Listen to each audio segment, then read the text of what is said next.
Hi guys, welcome to my YouTube channel. Guess what? We are going to make another dish today. And it's beef pot roast. I'm using 2 chuck roast today because I have some people coming, but you can use 1 if you want. I already put an olive oil on the bottom of the baking dish. And then these are the main ingredients. I have celery, onion, cloves of garlic, 1 bay leaves, potato, carrots. I have basil, black pepper, parsley, 1 can of crushed tomato. I have Worcestershire sauce. I have cornstarch, and I have beef bouillon. We're also gonna need 2 cups of water. Okay, let's start. We're gonna start by chopping some clove garlics. 3 cloves of garlic. Take off the edges.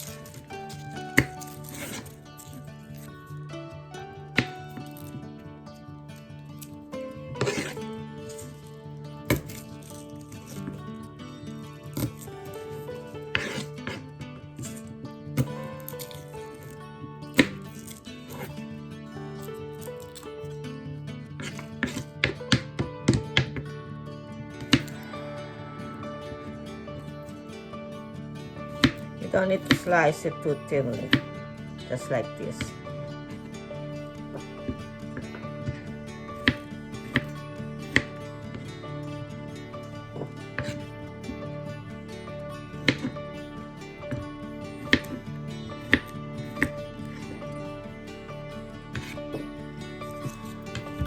Then we're gonna slice onion.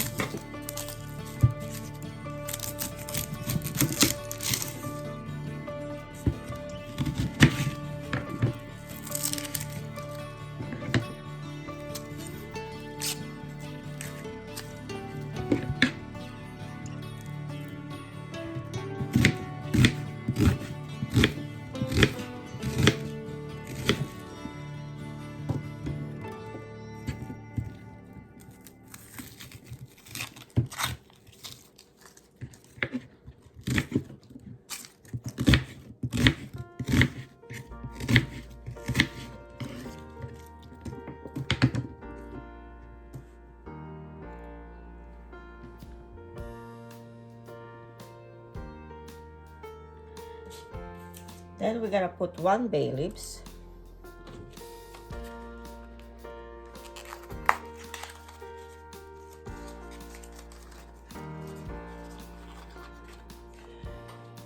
Two beef bouillon cubes because I'm using 2 chuck roast.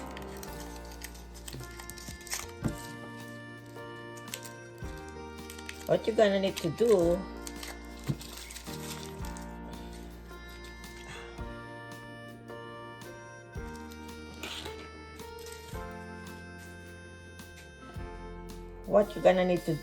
I put 2 beef bouillon in here because I'm using 2 chuck roast.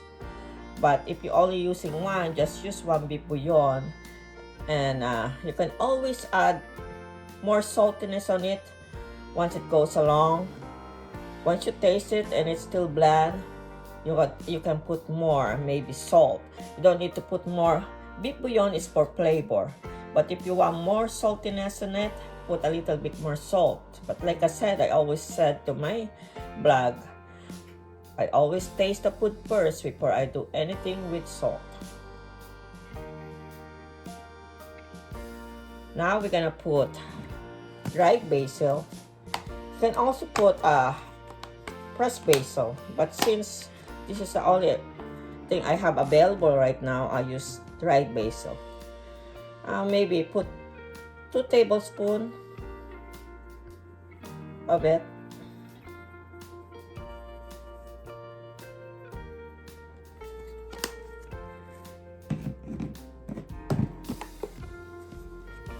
I also have dried parsley.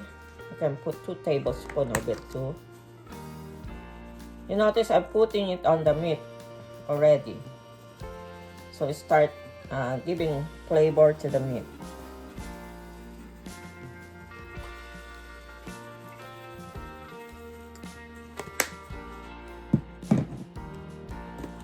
I got black pepper. Put a tablespoon of it.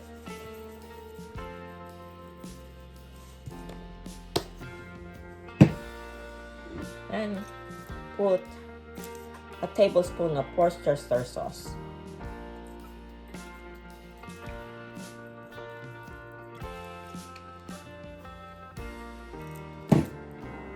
Then 1 crushed tomato. 1 large can of crushed tomato.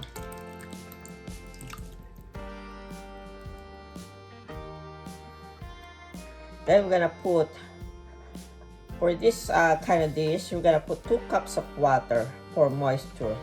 So when we put it in the oven, it will not dry because we're making a pot roast.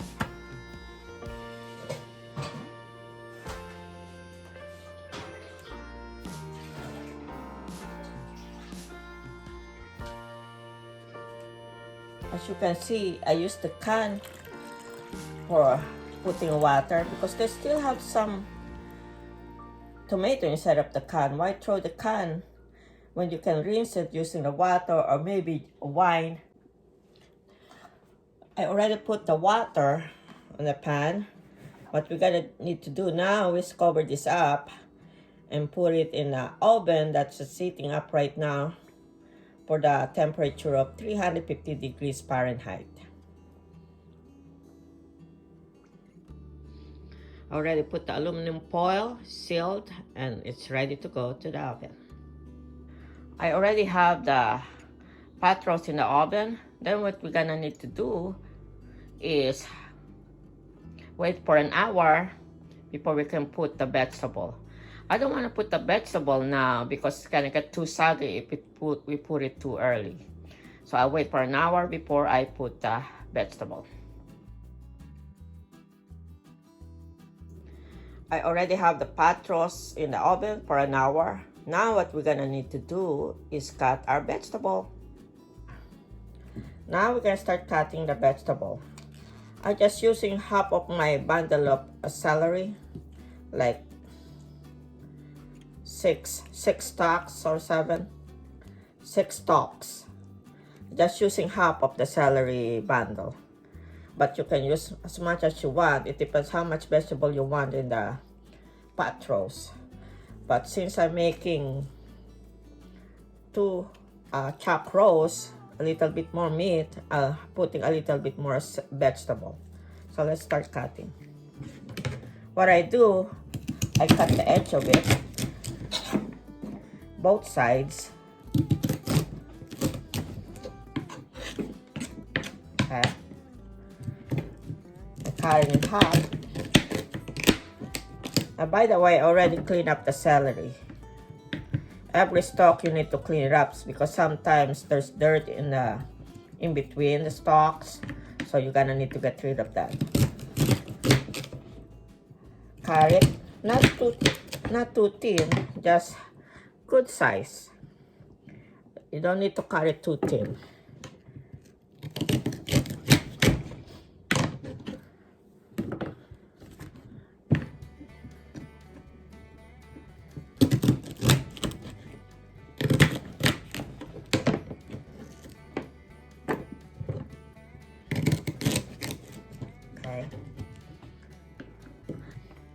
Now we're cutting the carrots. What I do, I cut the edges of it. And then you notice I don't peel my carrots. Because I believe all the vitamins is still in the skin. So if you peel it, you're losing some of the vitamins. So why not just wash it really good and then cut it. I'm not cutting it too thinly, just good size.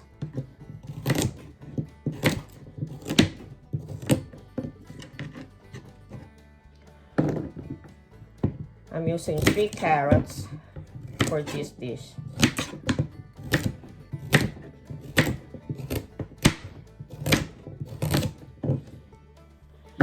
Same thing as the potato. I'm using the red potato right now.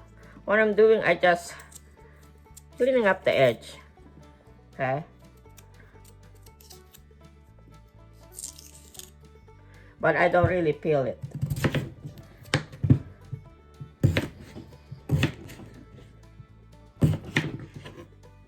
Just cut it like that, not too thin. Like I said, we're making a pot roast, so.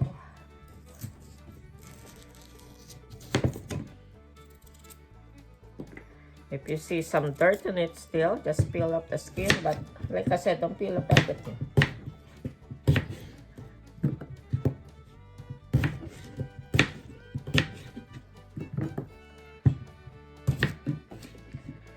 I'm using 4 good sized potato.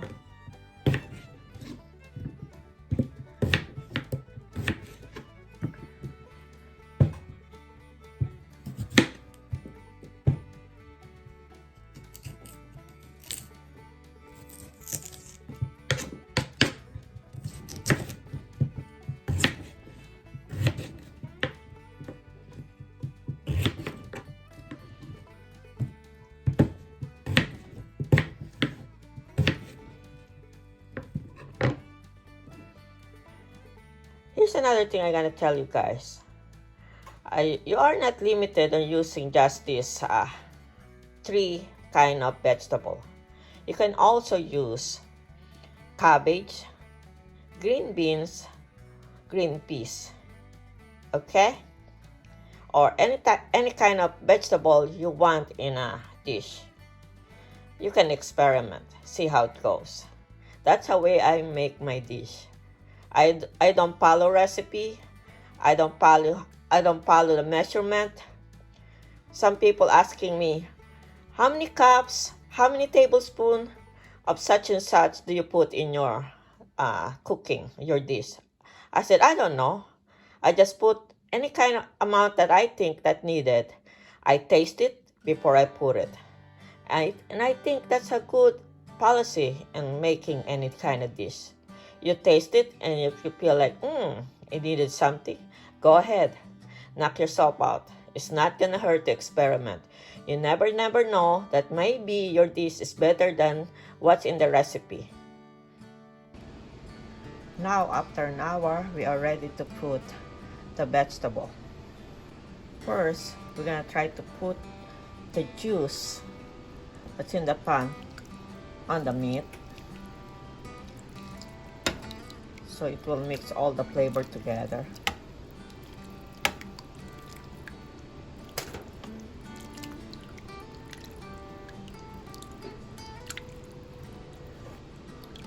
As you can see, we have good amount of juice in here, and that's good because these still need to cook for another hour or so with the vegetable.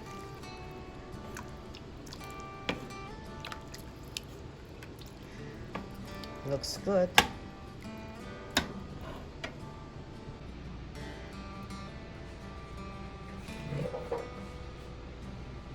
Now let's put the vegetable.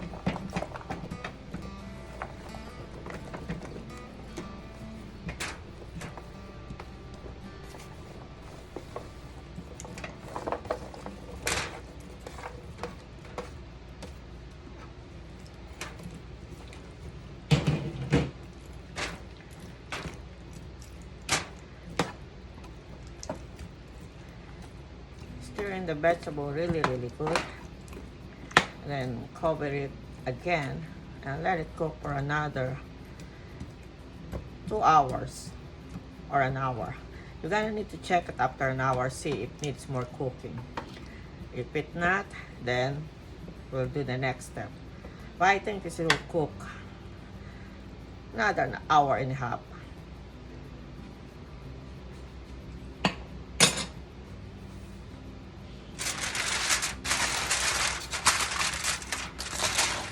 Try to seal the edges again so we don't use a lot of liquid. It's going to dry up. And let's put it back to the oven.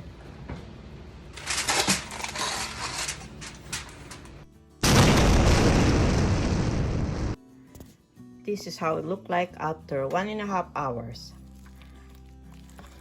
See how tender the meat are, already pulling out of the bone, and it's already separating. The vegetables are also fully cooked.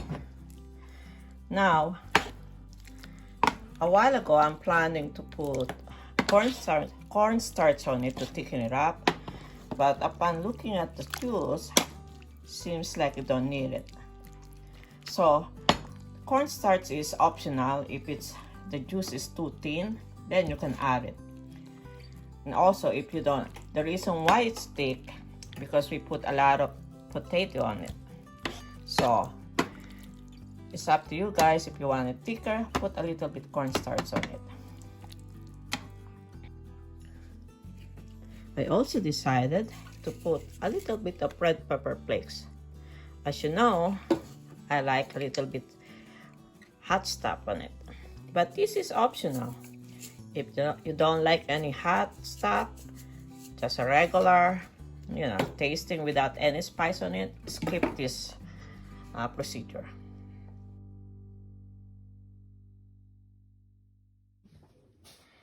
Beef pot roast ready to eat. Looks so yummy. Enjoy.